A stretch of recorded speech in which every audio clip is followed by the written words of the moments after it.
নমস্কার। Alien story teller YouTube চ্যানেলে আজ ভিন গ্রহের উদ্দেশ্যে যে বার্তা পাঠানো হতে চলেছে তার নাম দ্য রেডিও।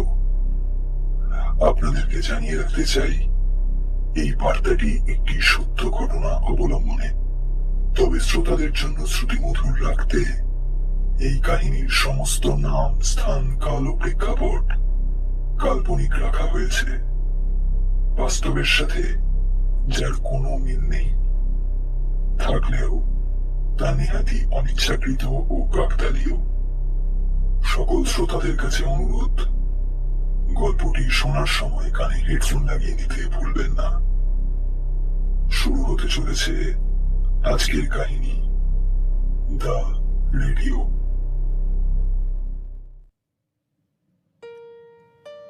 রঞ্জন আর মৌমিতার বিয়ে হয়েছে এই মাসখানেক হলো। বিয়ের আগে থেকেই তাদের ঠিক করা ছিল যে তারা এই বাড়িতে শিফট করে যাবে। সেই পরিকল্পনা মাফিক হানিমুনের পর গত 7 দিন হলো তারা এই নতুন বাড়িতে শিফট হয়েছে। রঞ্জনের যা কাজ তা সবই বাড়িতে বসে কম্পিউটারে করতে হয়। কাজের চাপ থাকার কারণে তার আজকাল বেশ রাতই হয় শুতে যেতে। তবে মৌমিতা বেশ তাড়াতাড়ি শুতে চলে যায়। কিন্তু রঞ্জনের এই রাত জেগে কাজ শুরু হওয়ার পর থেকেই একটা ঘটনা ঘটতে শুরু করেছে, যেটা সে এখনো মৌমিতাকে বলে উঠতে পারেনি। ব্যাপারটা সে লক্ষ্য করেছিল প্রথম রাতেই। রাত তখন প্রায় 2টো। কিবোর্ডের ওপর রঞ্জনের হাত বেশ গতিতেই চলছে। হঠাৎই অস্পষ্টভাবে যেন বহু পুরনো কোনো রেডিও বেজে ওঠে। প্রথমে কাজের ব্যস্ততায় গোটা বিষয়টা খুব একটা পাত্তা দেয়নি রঞ্জন। তবে খানিকক্ষণ একটানা ব্যাপারটা চলতেই ও টনক নড়ে।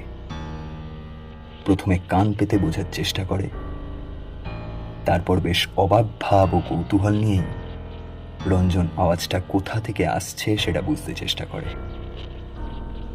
মনে হচ্ছে যেন স্টোররুমের দিক থেকে। একটা টর্চ নিয়ে রঞ্জন ঘর থেকে বেরিয়ে আসে। আওয়াজটা এখন আরেকটু স্পষ্ট। সেটা আসছে স্টোররুমের দিক থেকেই। ধীরে ধীরে স্টোররুমের দরজাটা খুলতেই আওয়াজটা যেন আরো বেড়ে যায়। অগোছালো স্টোররুমের বিভিন্ন অপ্রয়োজনীয় জিনিসের মাঝখান থেকে আসছে আওয়াজটা। সামনে যেতেই রঞ্জনের চোখে পড়ে জিনিসটা, একটা পুরনো রেডিও। রেডিওটা চলছে অনির্দিষ্টভাবে, যেন মনে হচ্ছে কেউ ঠিকঠাক কোনো চ্যানেলে টিউনিং না করে শুধু চালিয়ে দিয়েছে। অস্পষ্টভাবে একাধিক চ্যানেলের আওয়াজ ও হোয়াইট নয়েজ একসাথে মিলে এই অদ্ভুত শব্দটা রেডিও থেকে বেরিয়ে আসছে। রঞ্জন রেডিওটা ধীরে ধীরে হাতে তুলে নেয়। বেশ পুরনো আমলের রেডিও, কমপক্ষে 20 বছরের পুরনো তো হবেই। রেডিওটা ঘুরিয়ে ফিরিয়ে দেখতে দেখতে পিছনের দিকটা নজরে আসতেই চমকে ওঠে রঞ্জন। রেডিওর পিছনের ব্যাটারি লাগানোর জায়গাটা সম্পূর্ণ ফাঁকা। সেখানে জমে শুকিয়ে থাকা পুরনো ব্যাটারির খয়েরি জং লেগে আছে, কিন্তু ব্যাটারি নেই। বেশ সন্ত্রস্তভাবে রেডিওর নব ঘুরিয়ে রঞ্জন সেটাকে বন্ধ করে।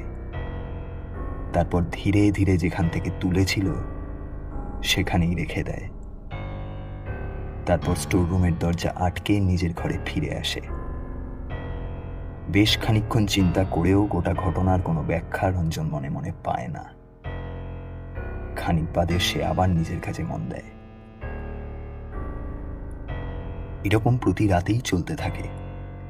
প্রতি রাতেই রঞ্জন আওয়াজ পেলে স্টোররুমে যায়, রেডিওটা হাতে নিয়ে সেটাকে বন্ধ করে, তারপর আবার আসে নিজের ঘরে ফিরে। তবে এবার সে ঠিক করেছে বিষয়টা মৌমিতাকে জানাবে। মৌমিতাকে সবকিছু বলতেই প্রথমে সে পুরোটাই হেসে উড়িয়ে দেয়।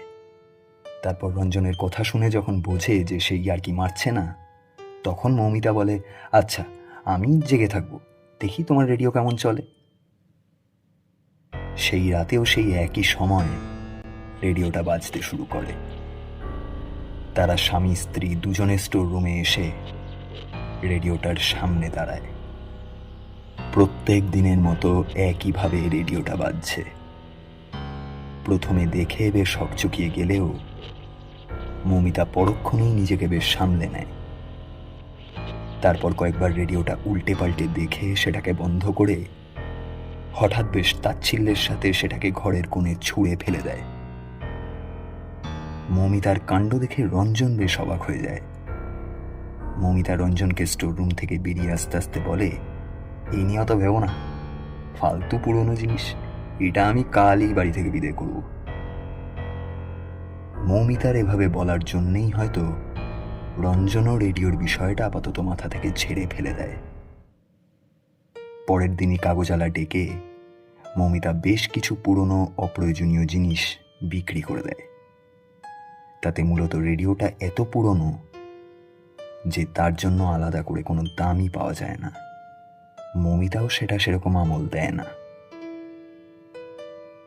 এরপর বেশ কিছুদিন কেটে গেছে। রঞ্জন রাত জেগে কাজ করলেও রেডিওর আওয়াজ আর আসে না। মৌমিতাও তাড়াতাড়ি ঘুমিয়ে পড়ে। হঠাৎই একদিন মাঝরাতের দিকে গায়ে আচমকা কারো মৃদু ধাক্কাতে মৌমিতার ঘুমটা ভেঙে যায়। চোখ খুলে সে দেখে বেশ সন্ত্রস্ত উত্তেজিত হয়ে রঞ্জন তাকে ডাকছে। সে উঠতেই রঞ্জন বলে, রেডিওটা আবার বাজছে। মৌমিতা উঠে গায়ে একটা শাল জড়িয়ে হাতে টর্চটা নিয়ে নেয়। তার পেছন পেছন রঞ্জন। তবে মৌমিতার কানে এখনো অবধি আগের দিনের মতো কোনো রেডিওর আওয়াজ আসেনি।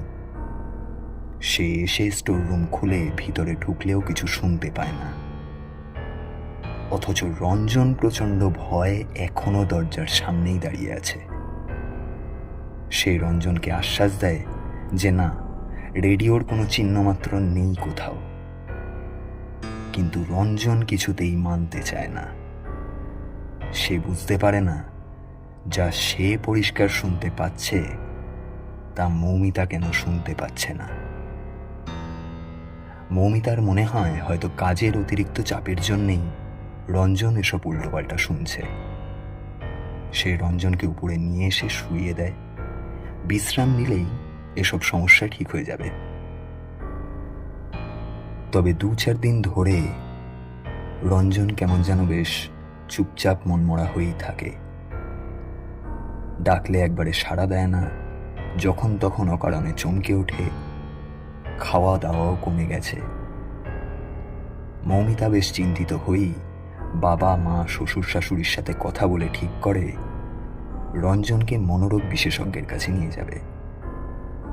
সেই মতো 2 দিন পর এক ডাক্তারের কাছে নামও লিখিয়ে ফেলে। তবে ডাক্তারের কাছে যাওয়ার ঠিক আগের রাত্রে আচমকা কারো কথার আওয়াজে ঘুমটা ভেঙে যায় মৌমিতার।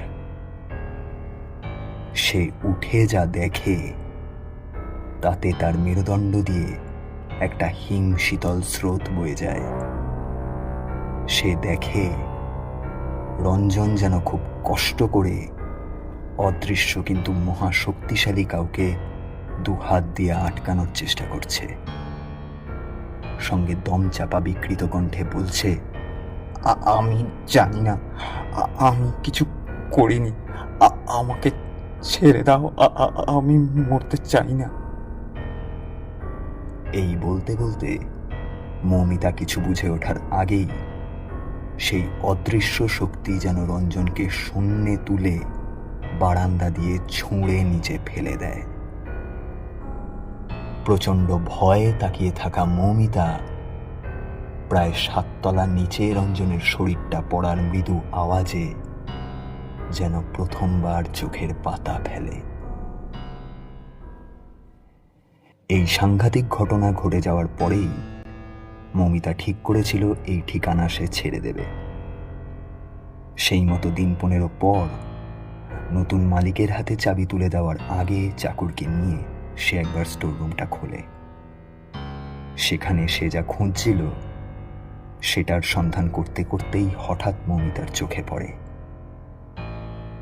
প্রথম রঞ্জনের সাথে রাত্রিবেলা এ ঘরে ঢুকেছিল, সেদিন যেখানে পড়েছিল রেডিওটা আজও সেখানেই পড়ে আছে, তবে উল্টোভাবে। আজ দিনের আলোয় স্পষ্ট দেখা যাচ্ছে তার পিছন দিকের ব্যাটারি লাগানোর জায়গাটা সম্পূর্ণ ফাঁকা, তাতে কোনো ব্যাটারি নেই।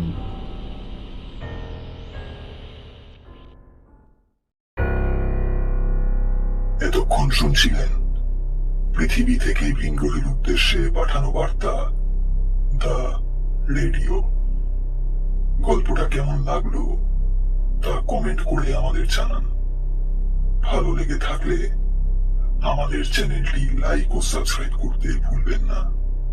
সামনের সপ্তাহে পরের মেসেজ আমার গ্রহে পাঠানোর সময় আবার আমার কোনো অদ্ভুত অভিজ্ঞতা নিয়ে হাজির হব এখানে। ততদিন ভালো থাকবেন, সুস্থ